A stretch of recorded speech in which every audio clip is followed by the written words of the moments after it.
नमस्ते मेरे दर्शकों, आपका स्वागत है मेरे चैनल दुर्गा टैरो में और मैं हूं आपकी टैरो रीडर वैशाली शर्मा। तो देखते हैं आपके लिए क्या जनरल मैसेज आया है आज का। ठीक है, तो यहाँ पर क्या है, आप भाई आपने ये सोचा था कि आप मेन एनर्जी में हैं अपनी लाइफ में। आपने जब अपनी करियर की शुरुआत करी थी, आप काफ़ी ब्रोकन थे। ठीक है, ऑलरेडी आप बहुत ही ज़्यादा ऐसे पेनफुल माहौल से आए हैं जहाँ शायद आपको हर चीज़ के लिए स्ट्रगल करना पड़ा, या आपको कोई सुनने वाला नहीं था, समझने वाला नहीं था, और हर चीज़ में आपको भाई खींच तान कर ही रखा गया है ना। खासकर जो कि भाई हर लड़की की स्टोरी होती है। मैक्सिमम घर में भाई लड़कियों औरतों के साथ यही है कि उनको हर चीज़ अपनी भाई छोड़कर रहना पड़ता है ना। हर चीज़ अपने भाई के लिए दे देनी पड़ती है, हर चीज़ अपने परिवार के लिए दे देनी पड़ती है। ना ही कोई एप्रिसिएशन होता है, ना ही कोई सपोर्ट मिलता है ना। और ना ही कभी आपको उस लेवल दर्जे की रिस्पेक्ट मिलती है कि हाँ भाई आप एक घर का बहुत ही ज़्यादा स्ट्रॉन्ग मेंबर हैं, है ना। तो यहाँ पे कुछ इस टाइप से आपने अपनी जर्नी शुरू की थी। अब यहाँ पर क्या है, मुझे लग रहा है आप लोग कुछ बेसिकली जो लोग हैं, आपका मेन जिस चीज़ पर आप डिपेंडेंट है वो आपका कुछ पार्लर वगैरह का काम है। ठीक है, जहाँ आप छोटा सा पार्लर होगा या छोटा ही काम है आपका, पर जैसे भी था आपको ऐसा लगा था कि ये आपकी विश फुलफिलमेंट है। आपको ये लगा था कि हाँ भाई आप इस चीज़ को अच्छे से चला पाओगे, और आपको एक बहुत बड़ा भगवान ने सपोर्ट दिया है, एक ट्रांसफॉर्मेशन मिला था आपको। आपको ऐसा लगा था कि हाँ भाई ये चीज़ आपको आपकी लाइफ को खूबसूरत बना देगी, और आपको ऐसा लगा था कि हाँ अब ये जो न्यू बिगनिंग आई है, भले ही पुराना जो समय था वो पेनफुल था, कष्ट में था, लेकिन अब जो ये चीज़ बनकर आई है, उभर कर आई है, इससे मैं बहुत खुश हूँ, है ना। मतलब आपको ऐसा लग रहा था कि हाँ यार अगर इतनी मेहनत करी है, इतना पेन झेला है, तो ठीक है बनता है, अब तो अच्छे दिन आ गए हैं।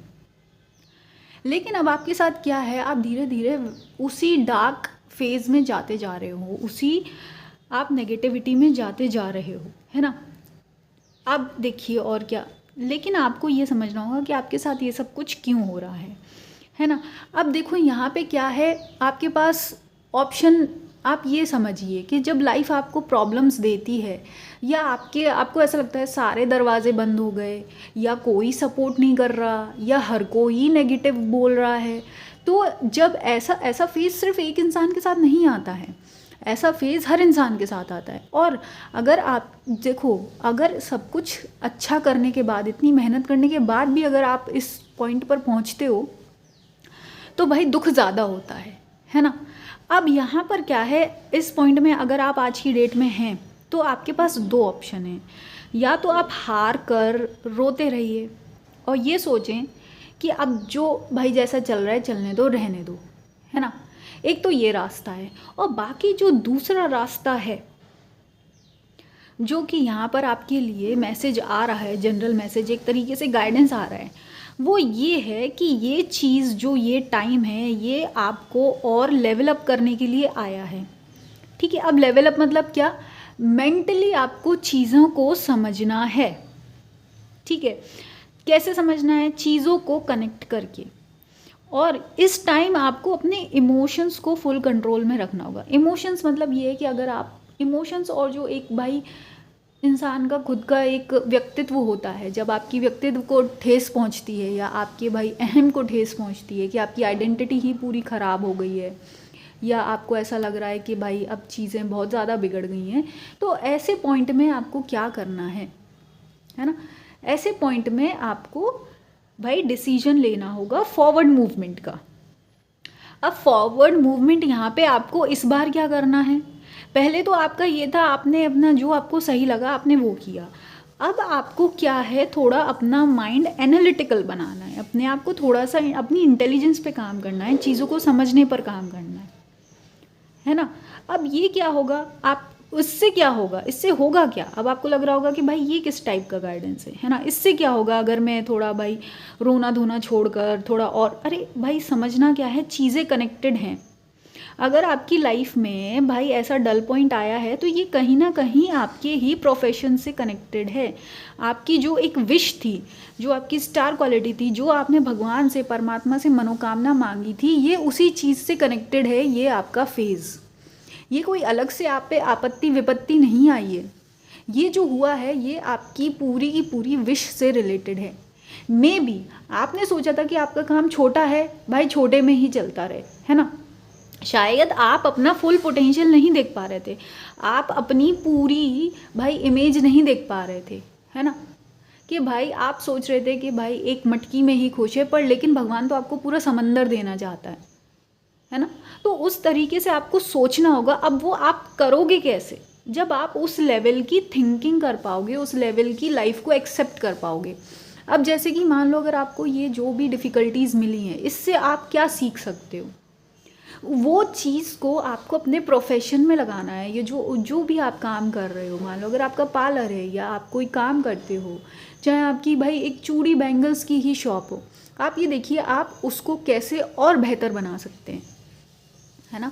मान लो कि आपको भाई आप और ज़्यादा अच्छी स्ट्रेटेजी बना सकते हो, आप और अच्छी प्लानिंग कर सकते हैं, आप और अच्छा भाई अपना बिजनेस को बड़ा कर सकते हैं, अपनी शॉप को बड़ी कर सकते हैं, या आपकी जो एक कस्टमर अप्रोच है वो आपकी और ज़्यादा लविंग होनी चाहिए, और ज़्यादा रिस्पेक्ट वाली और प्यार से होनी चाहिए कि आप कोई भी ऐसा दुखी ना हो आपसे मिलकर, है ना। और चाहे आपको ऐसा रखना होगा कि चाहे दुनिया में वो चीज़ ना मिले उसको, पर वो अगर कोई मान लो इंसान आपके पास आया है, कोई कस्टमर आपके पास आया है या कोई भी हेल्प मांगने आया है, तो वो आपसे आपके पास उसको भाई अच्छा ही मिलनी चाहिए, शुद्ध हो प्योर चीज़ मिलनी चाहिए, पॉजिटिविटी मिलनी चाहिए, है ना।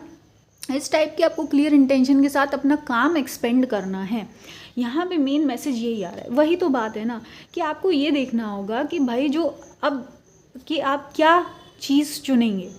अब ये सब चीज़ें आप एक्सपेंड करोगे ना, तो क्या है, आप अपने लिए बेहतर टीम रिक्रूट कर सकते हो सकता है आपने सोचा होगा अरे यार छोटा काम चल रहा है, काफ़ी है ना, दाल रोटी तो चल रही है, या चलो थोड़ा बहुत तो सपोर्ट है, थोड़ी बहुत इज्जत है घर में बाहर। लेकिन शायद डिवाइन यहाँ पे ये चाहते हैं कि आप अपने जो वर्क है उस पर इतना काम करो कि आपको और ज़्यादा वेल एजुकेटेड लोग हों आए, जो कि अगर आपके काम में जुड़ गए, मान लो अगर आपने और अच्छे लोगों को, अच्छे नए स्टूडेंट्स को, नए एम्प्लॉयज़ को अगर रिक्रूट किया, तो वो क्या करेंगे, वो आपके काम को और अच्छा बनाने में मदद करेंगे, है ना। वो भी अपनी क्रिएटिव एनर्जी आपके काम में लगाएंगे। तो ये चीज़ आपको देखनी है। तो इस टाइम क्या है, देखो अगर आप आपके और पास देखो, अगर छोटे माइंडसेट वाले लोगों को, जो नेगेटिव बोलने वाले लोग हैं, अगर इनमें खुद ही इतनी दम होती तो ये क्या करते भाई, ये अपना खुद का काम चालू कर लेते, ये उस लेवल पर पहुंच सकते थे, या आपको पीछे छोड़कर अपने आप का लेवल बढ़ा लेते। पर इनका काम कुछ नहीं है, इनका काम है बस आपके कानों के पास उड़ते रहो और चलते फिरते आते जाते बस आपको ये बोलते रहो कि भाई सब गलत है, सब हार चुके हो, बर्बाद हो चुका है, अरे कुछ नहीं है, कुछ नहीं है, कुछ नहीं है ना। तो अब देखो आपको ये सारी चीज़ों को छोड़कर भाई अपने आप को बिल्कुल फ्री कर दो, एकदम जो कहते हैं ना, एकदम बेशर्म बन के जब तक आप काम नहीं करोगे तब तक आप अपनी क्रिएटिविटी नहीं लगा सकते, है ना।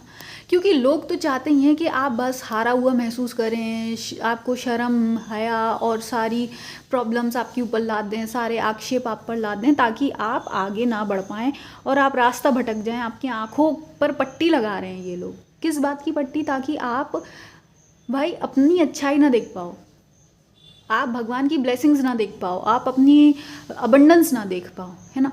लेकिन आप चाहो तो ये पट्टी हटा सकते हो बिल्कुल मस्त होके कि नहीं भाई ये तो मेरी लाइफ है, मैं इसमें काम करके ही रहूँगी, मुझको तो भाई बनकर चलकर ही निकलना है ना। मैं तो भाई समझकर ही रहूँगी, मैं तो भाई अपनी इंटेलिजेंस को यूज़ करके रहूँगी। वे सब चीज़ों को कनेक्ट करके देखो, अच्छे से सोचो समझो कि भाई कहाँ से क्या आप सल्यूशन निकाल सकते हो, कैसे चीज़ों को बेहतर बना सकते हो बजाय रोने धोने के। तो यही आपके लिए भाई आज का जनरल मैसेज आया है। आई होप कि आपका जो भी काम है, जो भी आपका सपना है, मनोकामना है, भगवान उसको पूरी करें, आपको सही गाइडेंस दें, आपको प्रोटेक्ट करें। बाकी आप पर्सनल टैरो रीडिंग, हवन, माला जाप के लिए कांटेक्ट कर सकते हैं। गुप्त नवरात्रि हवन चल रहे हैं 4 जुलाई तक, तो आप कांटेक्ट कर माता रानी के स्पेशल हवन की कृपा पा सकते हैं। आपका बहुत बहुत धन्यवाद। मैं मिलूंगी आपको नेक्स्ट वीडियो में।